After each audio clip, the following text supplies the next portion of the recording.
तो जैसे ही कोई शेयर बाजार की दुनिया में कदम रखता है ना, सबसे पहला और सबसे बड़ा सवाल यही आता है, इन्वेस्टिंग करें या ट्रेडिंग। देखिए, ये दोनों पैसा बनाने के दो बिल्कुल अलग रास्ते हैं, और आज हम इन्हीं दोनों को समझने वाले हैं, ताकि हर कोई अपने लिए सही रास्ता चुन सके। अक्सर होता क्या है कि लोग इन्वेस्टिंग और ट्रेडिंग को एक ही चीज समझ बैठते हैं, लेकिन सच बताऊं, इनकी मंजिल, इनका रास्ता, इनके नियम, सब कुछ बिल्कुल अलग है। तो चलिए पता लगाते हैं कि इन दोनों में आखिर जमीन आसमान का फर्क है क्यों। ये जो टेबल सामने है ना, इसमें इन्वेस्टिंग और ट्रेडिंग का पूरा सार छिपा हुआ है। एक तरफ है सालों में दौलत बनाने का मकसद, तो दूसरी तरफ है मिनटों या दिनों में मुनाफा कमाने की दौड़। ये तो बस एक झलक है। अब हम एक एक करके दोनों को जरा गहराई से समझते हैं। तो सबसे पहले बात करते हैं निवेशक के रास्ते की। यहां बात सिर्फ एक शेयर खरीदने की नहीं होती, बल्कि किसी कंपनी में हिस्सेदार बनकर उसके साथ साथ लंबी अवधि में अपनी संपत्ति बनाने की होती है। यह रास्ता असल में धैर्य और विश्वास का खेल है। वॉरेन बफे के गुरु बेंजामिन ग्राहम का ये जो मशहूर कोट है ना, ये इन्वेस्टिंग की पूरी फिलॉसफी को बस एक लाइन में समझा देता है। उनका मानना था कि शॉर्ट टर्म में तो शेयर की कीमत लोगों की पसंद नापसंद, मतलब वोटिंग पर चलती है, लेकिन लंबे समय में कंपनी की असली कीमत, उसका असली वजन ही मायने रखता है, और निवेशक बस इसी असली कीमत पर दांव लगाता है। तो सवाल यह है कि एक निवेशक कंपनी की असली कीमत जानता कैसे है? इसका जवाब है फंडामेंटल एनालिसिस में।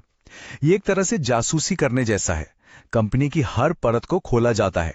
उसकी बैलेंस शीट कितनी मजबूत है, मैनेजमेंट कितना काबिल है, और जिस इंडस्ट्री में वो कंपनी काम कर रही है उसका भविष्य कैसा दिखता है। इसको राजेश के उदाहरण से समझिए। साल 2010 में उन्होंने टाटा मोटर्स में निवेश किया और फिर बस धैर्य से इंतजार किया। 13 साल बाद क्या हुआ? न केवल उनके निवेश की कीमत 3 गुना हो गई, बल्कि उन्हें कंपनी से लगातार डिविडेंड भी मिलता रहा। यही तो है धैर्य और कंपाउंडिंग की असली ताकत। चलिए अब चलते हैं दूसरे रास्ते पर, ट्रेडर का रास्ता। यह रास्ता है रफ्तार का खेल। यहां ध्यान कंपनी के लंबे चौड़े बिजनेस पर नहीं, बल्कि बहुत ही कम समय में शेयर की कीमतों में जो उतार चढ़ाव होता है ना, उस पर होता है। मकसद सिर्फ एक, तेजी से मुनाफा कमाना।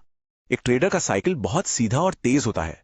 स्टॉक खरीदो, कीमत में जरा सा भी उछाल आए तो बेच दो, और बीच के अंतर से मुनाफा कमा लो। यहां लक्ष्य कंपनी के साथ बढ़ना नहीं है, बल्कि बाजार की हर छोटी बड़ी लहर पर सवार होकर पैसा बनाना है। और इस काम के लिए ट्रेडर का हथियार है टेक्निकल एनालिसिस। यह फंडामेंटल एनालिसिस से बिल्कुल अलग है। इसमें कंपनी के फाइनेंस नहीं देखे जाते, बल्कि सीधे शेयर की कीमत का चार्ट देखा जाता है। पैटर्न, सपोर्ट, रेजिस्टेंस और इंडिकेटर्स की मदद से यह अंदाजा लगाया जाता है कि कीमत आगे किधर जा सकती है। यह एक तरह से बाजार की साइकोलॉजी को समझने की कोशिश है। इसे सोहम के उदाहरण से देखिए। उसने सुबह रिलायंस के शेयर खरीदे और सिर्फ 90 मिनट के अंदर जब कीमत में मामूली सी बढ़ोतरी हुई तो उन्हें बेचकर फौरन 2000 रुपए का मुनाफा कमा लिया। एक ट्रेडर के लिए दिन में ऐसे कई मौके आ सकते हैं। अब आता है सबसे दिलचस्प हिस्सा। क्या होता है जब एक इन्वेस्टर और एक ट्रेडर दोनों एक ही स्टॉक को देखते हैं? मान लीजिए वो स्टॉक है इन्फोसिस। चलिए देखते हैं कि दोनों का नजरिया कितना अलग होता है। एक इन्वेस्टर इन्फोसिस को एक बिजनेस की तरह देखेगा। वो कंपनी के फाइनेंस, मैनेजमेंट और पूरे आईटी सेक्टर के भविष्य को परखेगा। उसका लक्ष्य होगा कम से कम 5-10 साल के लिए पैसा लगाना, और वो रोज रोज की कीमतों के उतार चढ़ाव से बिल्कुल परेशान नहीं होगा। उसकी नजर होगी सिर्फ हर 3 महीने पर आने वाले कंपनी के नतीजों पर। और दूसरी तरफ एक ट्रेडर इन्फोसिस के बिजनेस से ज्यादा उसके चार्ट पर ध्यान देगा। वो कीमत के पैटर्न को देखेगा और मान लीजिए 1490 रुपए पर खरीदता है, लेकिन साथ ही एक स्टॉप लॉस भी लगाएगा। ये एक सेफ्टी नेट की तरह है, ताकि बड़ा नुकसान ना हो। जैसे ही उसका छोटा सा टारगेट पूरा होगा, वो शेयर बेचकर निकल जाएगा, हो सकता है सिर्फ 2 दिन में, और फिर वो अपना अगला शिकार ढूंढने लगेगा। तो अब वही सबसे बड़ा सवाल कि किसी के लिए कौन सा रास्ता सही है। देखिए, इसका जवाब किसी और के पास नहीं, बल्कि हर इंसान की अपनी व्यक्तिगत परिस्थितियों और स्वभाव में छिपा है। चलिए देखते हैं कि यह फैसला कैसे किया जाए। देखिए, दोनों रास्तों के अपने फायदे भी हैं और नुकसान भी। इन्वेस्टिंग में तनाव कम है और कंपाउंडिंग की ताकत से लंबी अवधि में बहुत बड़ी दौलत बन सकती है। वहीं ट्रेडिंग में रिटर्न जल्दी मिल सकता है। तो यहां कोई एक बेहतर रास्ता नहीं है, बल्कि ये एक बहुत ही व्यक्तिगत चुनाव है। लेकिन आगे बढ़ने से पहले एक कड़वी सच्चाई जानना बहुत जरूरी है। आंकड़े बताते हैं कि लगभग 90%, जी हां, 90% ट्रेडर्स बाजार में अपना पैसा गवा देते हैं। ट्रेडिंग में जोखिम बहुत बहुत ज्यादा है और इसके लिए असाधारण अनुशासन और गहरे ज्ञान की जरूरत होती है। तो ये रही एक सीधी साधी गाइड।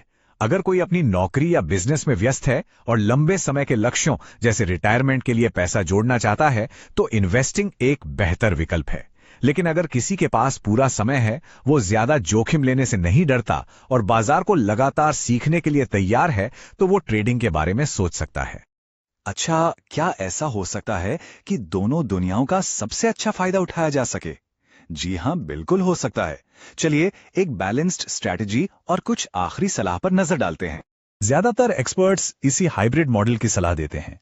इसका मतलब है कि अपने कुल निवेश का एक बड़ा हिस्सा, मान लीजिए 80%, लंबी अवधि के लिए सुरक्षित निवेश में लगाएं और एक छोटे हिस्से जैसे 20% से एक्टिव ट्रेडिंग करें। इससे क्या होगा? आपको स्थिरता और ग्रोथ दोनों का फायदा मिल सकता है। ये एक लाइन दोनों के बीच के फर्क को बहुत अच्छे से बताती है। इन्वेस्टिंग एक कला है जो धैर्य मानती है, जबकि ट्रेडिंग एक विज्ञान है जो स्पीड और प्रिसिजन यानी सटीकता मानता है। दोनों का लक्ष्य तो पैसा कमाना ही है, लेकिन तरीका और मानसिकता बिल्कुल अलग है। तो सबसे जरूरी बात क्या है, इसे याद रखिए।